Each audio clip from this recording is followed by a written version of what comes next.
Давай, трэба ехаць у Россию. Александр... Миллион евро. Отпусти Россию. Россия нормальная, калісці была. Крыху хвалююся, блин. Я бачу, колькі гэта каштуе. Историки просто порежут. Ура! Давай крамсану. Давай без. Ну что, мы живы. Вертаемся, Саш? Ой, сумовали по вас, дорогие. Про што мы сёння будзем базарыць? Про роль белорусов у либеральной России. Я адчуваю, что сегодня по выниках этого выпуска кагосьці адменяць. Не, ці то нас, ці то наших герояў. Я не ўпэўнены, но сёння мы будзем распавядаць пра тое, як беларусы спрабавалі зрабіць з Расіі нармалёвую, еўрапейскую, ценную краіну. Атрымалася ці не? Напішыце адразу ў каментарах. Ну і самае галоўнае, што сёння вас чакае ваша улюбленая рубрика з распакоўкай. Будзем распаковваць нешта каштоўнае. Нават аддадзім гэтую ролю Александру Івуліну, галоўнаму гісторыку Беларусі. Гэта топ. Давай ладошки вот так. We are back. Усё жыццё амаль пражыў каля Расіі. Ну і пакуль я быў у Беларусі, да Расіі, пытанняў таких прям магутных не было, хотя, можа, я быў такі, ведаеш, недосведчаны чалавек. Ну, это одна з вялікіх праблемаў, да, для нашай краіны, што Расія сёння не ліберальная. Калі б яна была свабоднай еўрапейскай краінай, то, конечно, для нас было бы нашмат прасцей. Ну, все бы выйгралі. Я думаю, выйграла бы Расія, выйграла бы Беларусь. Для аршанцаў, прабач, было заўсёды вельмі важна вырасці і пагнаць на заробкі ў Маскву. Строителем, не строителем, пофиг кім, таму што там плацілі бабкі. Но у нас сёння выпуск про то, як беларусы змянялі Расію, і ты падрыхтаваў для мяне нейкі супербліц, якія беларусы і як змянялі Расію ў лепшы бок. Есть досыць вялікая частка людзей, про которых не заўжды вядома, што яны былі беларусамі. Ну, умоўна кажучы, Іван Фёдоров, да, который першы друкар у Расіі і ва Ўкраіне, яго часто называюць беларусам. Ну, беларусы называюць его толькі так. Мы, в принципе, все любим назвать беларускім. Ёсць яшчэ частка, пэўна, людзей, которые дасягнулі нейкіх вышыняў у Расіі. Не ведаю, там Андрей Грамыка, да, самый яскравы прыклад, да, то бок ён нейкі час нават быў фармальным кіраўніком СССР. Ну, але што толку, да, каму было ад гэтага добра, да? Таму падабралі 5 чалавек. Я расставлю, давай, гэтых 5 беларусаў, на мой погляд, ад 1 до 5 месца. Хадзем наверх.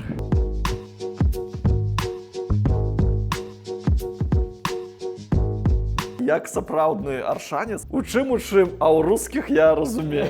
Вось я нават нарысаваў 1, 2, 3, 4, 5. Ну што, пачынаем. Сергей Михалок. Рыгор, ну нас же про гісторыю, про гістарычных асобаў. Ну, ён з другого боку таксама чалавек, который паўплываў пазітыўна на Расію, ўсё ж такі ён быў досыць вялікай зоркай. Ну, быў супраць Пуцяры. Ну, як працверазіў, да?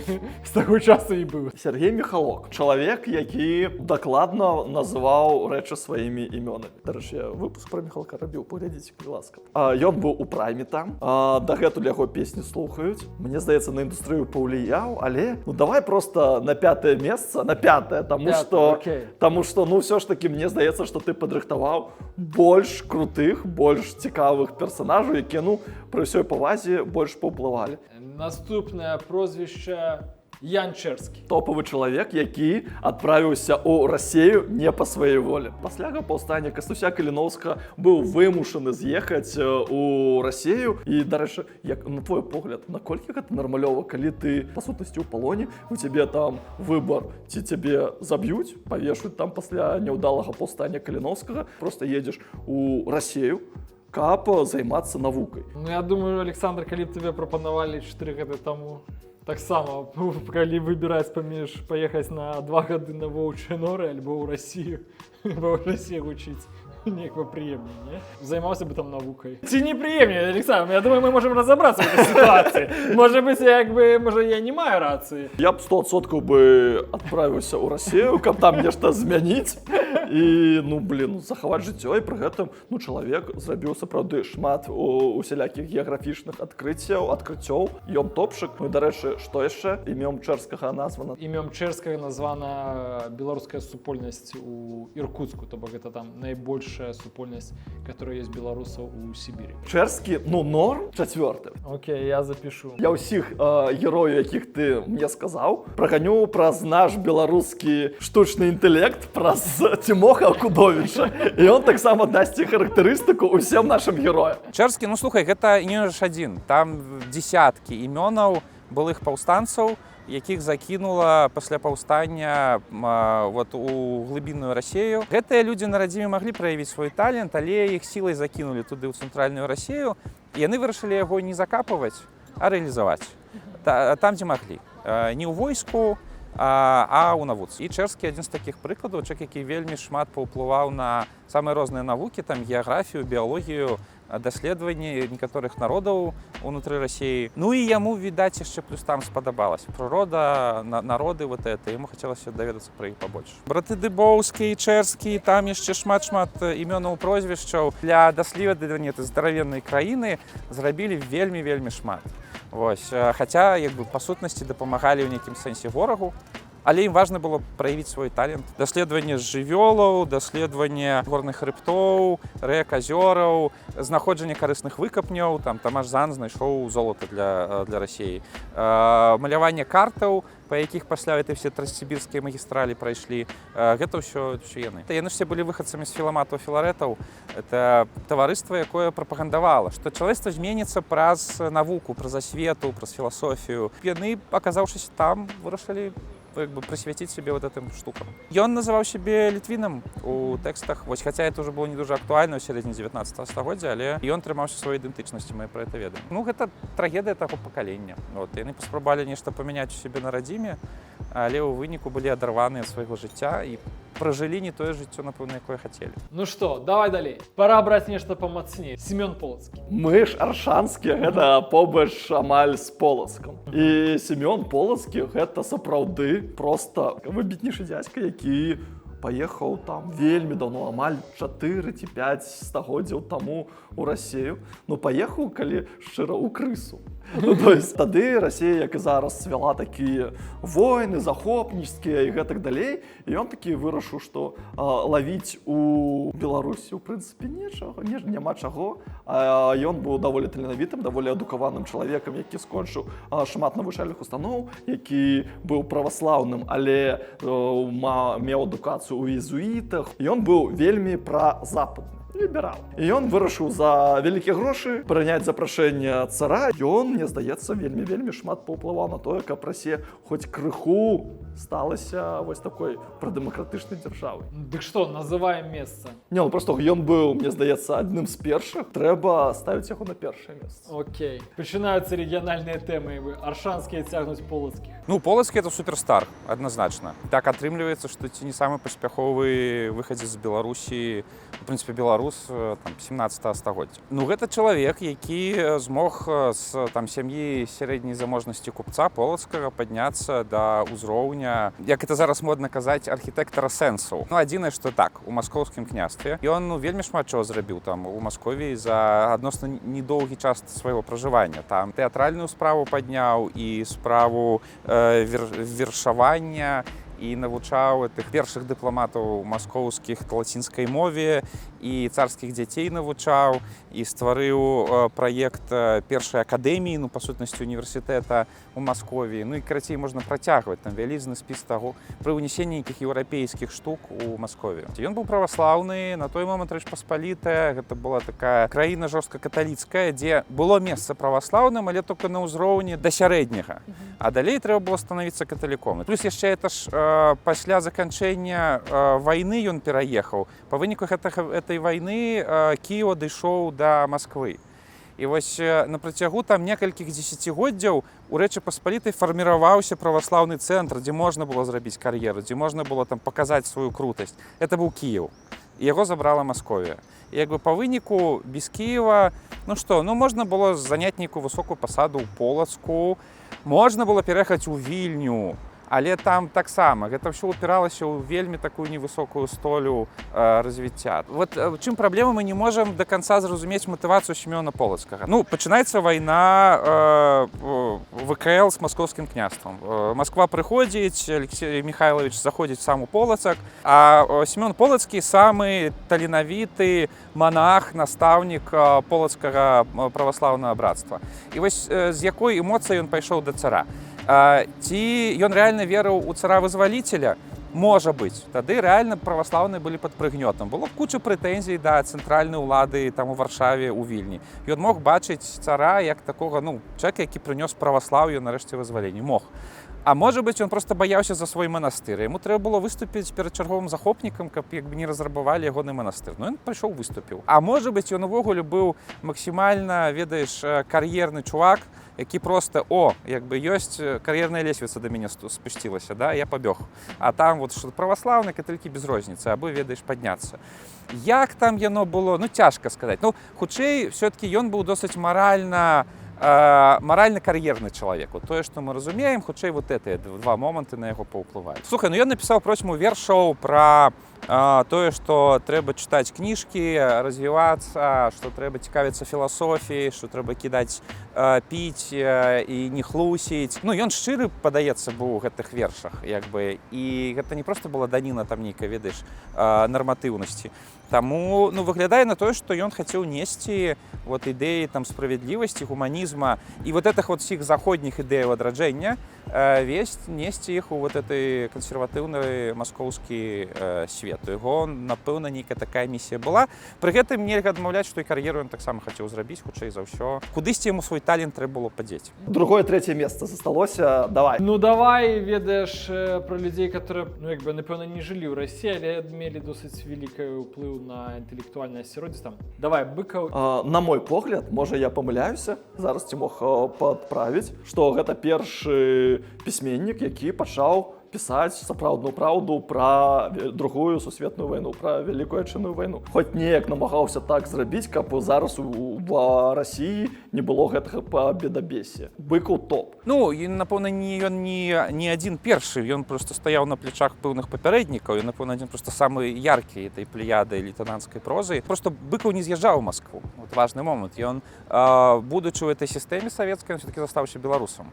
Вось, у Беларусі. Апошні.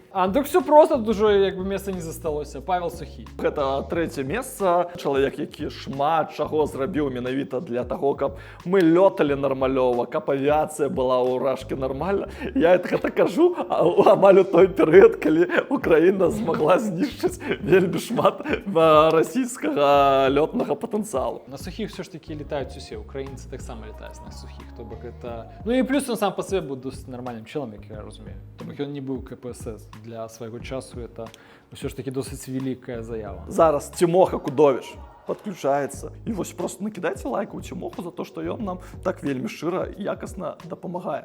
Сухі так. Хлопчык нарадзіўся ў Беларусі, з'ехаў у Масковію і моцна паўплываў на авіяцыю савецкую. Для яго это была натуральная кар'ерная лесвіца. Там, да, нарадзіцца ў Беларусі і паехаць пасля вучыцца ў Маскву для яго было натуральна. Там Семёну Полацкому можам выказваць прэтэнзію, што ён паехаў працаваць да чувака, который только што спаліў палову ягонай краіны. Вось. А Сухі, просто ўнутры сваёй дзяржавы просто падняўся. Што, зараз у нас будзе анбоксінг чарговага вяртання ініцыятывы Мальдзіс. Я буду нешта расказваць, а Саша будзе распаковваць. Мы будзем распаковваць адзін з артефактаў, які звязаны з кімсьці з гэтых людзей. І гэта не мехалок. Слухай, а ты бы, табе прапанова, кажуць, Рыгор, ёсць гісторыя, давай, трэба ехаць у Расію, падымаць расійскую адукацыю. Ты ж зараз шмат адукацыйных праграм робіш для Беларусі, і вось зараз табе кажуць, Рыгор, давай, нармалёва бабла сыпем, прыязджай. Я думаю, што мой адказ все ж таки даволі відавочны, як бы. Слухай, ты паехаў, ты просто мне адказаў на пытанне. Не, слухай, конечно, я не паехаў бы, якія пытанні тут можа быць, все відавочна, як бы. Мільён еўра на расійскую справу. Не, за мільён не паехаў? Не. За 10 мільёнаў? Не. А вы, аршанскія, бы стопудова паехалі, да? Гэты мільён можна было прыкласці ў нармалёвае русло. На столькі адукацыйных праектаў. Не, Александр, не трэба. Адпусці Расію. Нам, конечно, патрэбная ліберальная еўрапейская Расія, але пакуль што, Саша, Расію адпусці. Хай она пажыве без цябе. Пайшлі анбоксінг рабіць, Всё.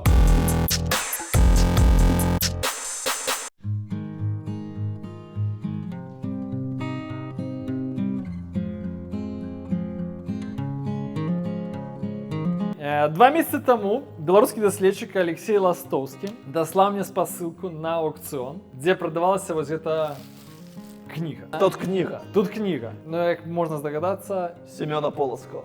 топ. А там верши, тому що Семен Полоцкий чоловік, який вельми круто у свой час фігачив верши, і він лишиться чоловіком, який, по суті, перевів церковно-славянську мову на більш-менш доступну усім селянам, таким як я, мову Ну, як нормальну. я, но вже ніколи не будемо. І он писав верши там валентинками, там нейкімі малюночками, там крыжаванками і гэтак далей. Гэта таксама вельмі цікавая гісторыя для таго часу. Гэта ўсё відавочна заходнееўрапейская літаратурная традыцыя, это эпоха барока, у Еўропе развіваецца там рознае сілабічнае пісьмо, розныя новыя рытмы вершавання, і сярод іншага яны гуляюцца са зместам, яны гуляюцца з сэнсамі, з формамі напісання, але і з выявамі. І часам пішуць вершы незвычайных фарматаў. І гэта проста Семен Полацкі ўзяў на захадзе ўсе гэтыя штукі, перанёс у Масковію, ну але зрабіў это там вельмі таленавіта і дадаў яшчэ свайго, канешне. І ягоныя гэтыя вершы ў выглядзе там сардэчак, гэта, канешне, ну, цікава, вельмі ярка і таленавіта. Семен Полацкі пісаў царкоўна-славянскай мовай. Ён не развіваў маскоўскую мову, калі Пушкін развіваў ўжо расейскую, маскоўскую. Семен Полацкі хутчэй развіваў, адаптаваў царкоўна-славянскую мову, агульную мову для ўсёго рэгіёна, так? У пэўным сэнсе ён пачынальнік прафесійнай паэзіі, так? Чалавек, які сядае, піша спецыяльна вершы, выдае цэлыя кніжкі, прыдумляе, каб гэтыя вершы былі там цікавыя, карысныя для грамадства. Полацкі, па сутнасці, першы. Да, і ён першы это зрабіў у Маскові. Калі адбывалася мадэрнізацыя праваслаўнай царквы, то трэба было напісаць кніжку пра тое, чаму стараверы не маюць рацыі. І, адпаведна, самы вялікі чалавек, который мог бы напісаць гэта, быў Семен Полацкі. І вось тут знаходіцца першае выданне кнігі «Посах кіравання». Трактат напісаны з нагоды царкоўнай рэформы, ну, это вот раскольнікаў. Семен Полацкі, в прынцыпе, з іншымі выхадцамі з Кіева-Магілянскай акадэміі, яны падтрымлівалі рэформу. В прынцыпе, яны шмат у чым яе і матывавалі, таму што у Масковіі праваслаўе пайшло сваім шляхам, і яны жылі там сабе і жылі, ніхто іх не чапаў. А тут прыехалі тыя кіеўскія, абазнаныя ў правільным праваслаўі, ну, которое там ідзе з Канстантинопля, вось, там, з Грэцыі, і яны сказалі, што у вас усё не так. І цар падтрымаў якраз кіеўскіх, да? Вось, і з гэтага здарыўся канфлікт, і Семен Полацкі, ён якраз напісаў вялікую працу, дзе даказваў, што раскольнікі як бы не маюць рацыі, мякка кажучы. І вот это вот якраз яна. Но это вельмі топовая гісторыя. То бок у Беларусі такія кнігі, калі я не памыляюся, ўсяго дзве. Адна ёсць у бібліятэцы Акадэміі навук, а другая ў калекцыі імя великага Віктора Дмитриевича Бабарыкі. І вось зараз будзе трэцяя, которая калісьці паедзе ў Полацк. То бок тыя дзве у Менску, а вось гэта паедзе ў Полацк. Дзякуючы ахвярдаўцам ініцыятывы Мальдзіс мы набываем сапраўды скарб, які, калі прыйдзе час, адправіцца ў Беларусь. Так што подписывайтеся на гэта топ і будьце ахвярдаўцамі ініцыятывы Мальдзіс. Знізу будзе спасылачка. Ну што, цяпер ускрываем?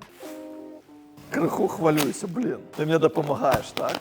Так, пакуль мы бачым, як заўсёды, вельмі шмат пупырышак. Паперкі, А дакументацыя. што там?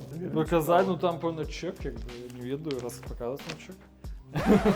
Я бачу, колькі гэта каштуе. Давай. Хлопцы і дзяўчаты, калі ласка, ахвяруйце на Мальдзіс, бо справа ў тым, што набываць такія... Бо прыходзіцца ў Сашы заробак забіраць. Як бы. Ну, пакуль стандартна, ведаеш, вельмі шмат пупырышак. Ну, вось, давай. Гэта таксама сыходзіць. Это уже можно без ножа як бы скрываць. Уже можна асцярожненька. Таго ж Семёна Полацкага, ён спрабаваў сапраўды ператварыць расейцаў, москалёў у нармалёвую... Давай без. Можно назвать их московитами. Хорошо, да. У нас при том, что у нас весь выпуск побудован на тым, видите, на горках, да? То бок, нібыта Россия нормальная, калісьці была, то москалі, Азия. Так спрабуем неяк выйсці на нейкі сярэдні ўзровень. Справа сапраўды Полацкі... Да не перекидывай ты ответ так. Историки просто порежут. Давай, ты просто спокойно станешь. Полацкага ж недалюблівалі ўсё ж такі маскавіты. Московиты. Недалюблівалі Полацкага, таму што, ну, ён спрабаваў стаць сваім, але, ну, не вельмі атрымалася ў яго. Справа ў тым, што ў яго спадчыну таксама спрабавалі адразу пасля яго смерці, караценька, хоп-хоп, прыбраць і ўсё. Конкретно Полацкі не дуже стаў сваім, просто таму, што ён прынёс залішне нечаканыя радыкальныя ідэі. Там ёсць інфармацыя, што і забараняліся ягоныя творы пасля ягонай смерці, і там грабніца ж ягона не да канца захавалася, таму што у Маскові все-таки ён быў чужынцам, ён быў лаціняніном, который у вушы цару як бы там нагаварваў все страшэнныя д'ябалскія рэчы і все такое, потому что як бы на той момант яшчэ Маскові не была готова да ўспрыняцця ўсяго. Наконт ягонай ідэнтычнасці, слухай, ён перад смерцю частку сваёй маёмасці, якая была немалая, аддаў манастырам беларускім, які на тэрыторыі Беларусі знаходзіліся, і сваім сваякам, якія жылі ў Полацку. То бок для яго развіццё все-таки сваіх было, выглядае, што было досыць важным. І ёсць інфармацыя, што, напрыклад, там тэатр першы ён збіраў з выхадцаў з Беларусі, якіх у Маскові тады, на жаль, было шмат, бо шматкавай сілай падчас вайны перавезлі. Адчуванне нейкае там землячства яго было, але, на жаль, наколькі я ведаю, такіх дакументальных крыніц асабліва няма на гэты конт. Паколькі ён быў чалавекам блізкім да заходняй Еўропы, то, адпаведна, яго часта ўспрымалі як досыць такого лацінскага, латынніка. І, адпаведна, нават гэтая кніга, як пишут гісторыкі, яна першапачаткова была напісана лацінскімі літарамі. І толькі пасля ўжо яна была ў выніку напісана, выйшла менавіта на кірылічнымі. І зараз мы нарэшце яе ўскрыем і пабачым. Я як нібыта лентышку на адкрыцці, урачыстае адкрыццё кнігі Сімёна Полацкага. Ура! Давай я крамсану. Давай не будем ничего крамсать. Я нават сам взялся за справу. Я уже зразумел, не трэба ничего крамсать. Чуеш пах? Такі даўніны, ты панюхай. Я 2 месяцы чакала, як бы себе. Вельмі цікавы пераплёт. Гэта арыгінальна, як ты лічыш, вокладка ці не? Звычайна, яны, конечно, обновляются. Жезл правлення. Кстати, сапраўды, Алексей Михайлович, на яго вельмі вялікі ўплыў меў менавіта Сімён Полацкі, і лічыцца, што ён быў проста топавым педагогам, які праз тое, што ён адукоўваў цароў, меў велізарны ўплыў у Маскові. Ён навучаў, спрычыніўся найбольш да навучання старэйшага сына Алексея Михайловича, да царэвіча Фёдора, але той вельмі мала часу пакіраваў, усяго некалькі гадоў. Але гэтыя некалькі гадоў апісваюцца даследчыкамі як дзейнасць досыць такога адукаванага і прозаходняга расійскага цара. Такая згубленая магчымасць для Расіі, таму што ён там і рэформы добрыя праводзіў, на лаціне добра гаварыў, ён сам вершы нейкі пісаў. Карацей, бачна, што выхаваны Сімёнам Полацкім. А малодшы сын ужо ад другой жонкі Пётр, ён ужо як бы менш атрымаў уплыву ў Сімёна Полацкага. Пры гэтым ён ўсё адно цікавіўся захадам, там акно в Европу і ўсё такое. Таму наколькі гэта ўплывы непасрэдна Сімёна Полацкага мы не можам сказаць, але выглядае, што сапраўды ён мог даносіць свае ідэі, заражаць імі сваіх навучэнцаў. У Расіі ганялі скамарохаў.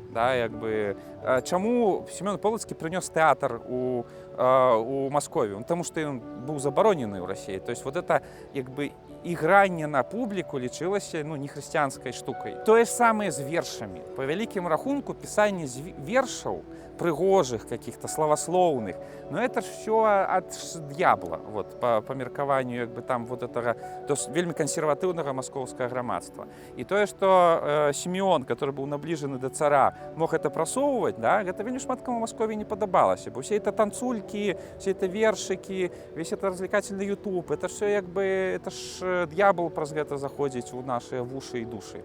Это так працавала. Прынята лічыць, што это Пётр I, бо ён там яго башню сорвало, і ён паскакаў у Еўропу. На самой справе ягоны бацька Алексей Михайлович таксама вельмі цікавіўся захадам. То есть знішчаў Великае княства Літоўскае, правёў самую крывавую вайну, але пры гэтым сам па сабе цікавіўся заходнімі всімі тэндэнцыямі. Разумеў, што там сіла свая ёсць. Але у Маскові ніхто з ім гэтым падзяліцца не мог. І не было з кім пагаварыць, што называецца. І тут ён захапіў Украіну, захапіў Кіеў, і вялікая колькасць гэтых навучэнцаў Кіева-Магілянскай акадэміі, ўсіх гэтых манахаў, яна пераехала па сваёй ці не па сваёй волі, па-рознаму, у Масковію. Яго нарэшце з'явілася з кім пагаварыць, бо это людзі, якія ведалі крыху пра захад.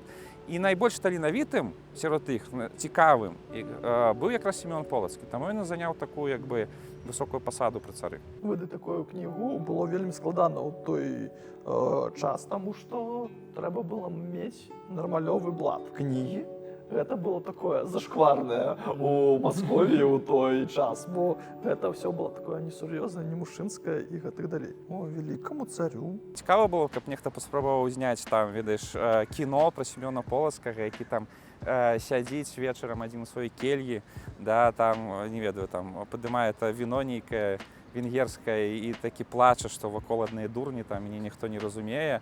Ну, напэўна, яму было цяжкавата, бо маскоўскі свет моцна адрозніваўся ад побытавага нават свету Вялікага княства Літоўскага, ад кіеўскага, там, ад полацкага, у звычках, ну, тое, што мы зараз можам разумець, у нейкіх звычках, паводзінах, у гэтым непрыняцці вельмі нармальных звычайных рэчаў. Ну, складана, друкарню-то не было амаль што ў Маскові, бо і друк лічыўся таксама справай д'ябальскай. Але Сімон Полацкі заснаваў сваю друкарню і друкаваў там вот это все свае творы. Ну, яго быў пэўны карт-бланш ад цара. Мы вярнуліся. Мы вяртаем гэтую кнігу ў Беларусь, калі прыйдзе для гэтага часу. Мы вяртаемся на YouTube, каб працягваць вам распавядаць пра крутых беларусаў, у якіх атрымлівалася знайсці сябе, праявіць сябе ў Еўропе, ну і нават у Расіі. Ну, якби, мы будем спадзявацца, што і Расія калісьці стане Еўропай. Калі ласка, падтрымайце нас, падтрымайце гэтае вяртанне, каб было больш матывацыі і каб нашы выпускі нікуды не знікалі і рабіліся яшчэ лепшымі і крутымі. Таму з вас лайк, камент, каб гэта відэа пабачыла як мага болей людзей. І калі ласка, калі у вас ёсць такая магчымасць, падтрымлівайце ініцыятыву Мальдзіс, бо дзякуючы вашым ахвярданням мы знаходзім вось такія рэчы і чакаем моманту, каб вярнуць іх у Беларусь. Ну што, мне больш няма чаго дадаць. Дзякуй вялікі, што даглядзелі гэтае відэа. Мы вяртаемся, мы вяртаем нашыя каштоўнасці. Сустракайце яшчэ нешта. Калі? Праз 2 тыдні. Ну ты, канешне, тэм зафігачыў. Всё, Гэта 2 тыдні, гэта топ. Мы пагналі далей. Фух.